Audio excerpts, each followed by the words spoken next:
देते थे जितने भी तुम बच्चों को? कभी 100, कभी 150, कभी 200, जिस तरह मतलब तुम छोटी मासूम बच्चों को 100, 150, 200 इसमें करके तुमने उनकी जिंदगियां खराब कर दी हैं। भाई तू कमरे में ले गया, बच्ची के साथ अंदर चली गई। अब तूने पहले क्या किया? अपने उतारे, फिर उसके उतारे, फिर क्या किया, फिर क्या किया? डिस्चार्ज होने तक का बता सारा, फारिग होने तक का, समझ रहा है?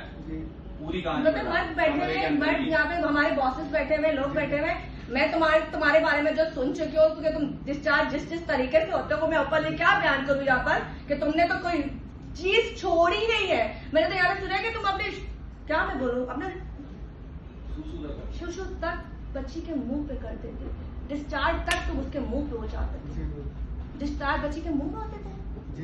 शुशु क्यों करते थे? शुशु क्यों करते थे? शुशु क्यों करते थे? बस मैम वैसे नहीं, शुशु क्यों करते थे? ये कौन सा तुम्हारा सेक्स हो गया जो तुम्हें शुशु तक ले गया? वो मतलब एक ही बार मैम की गलती हुई है, इससे पहले किसी उसमें भी नहीं हो, ना ही कभी की है। कमरे का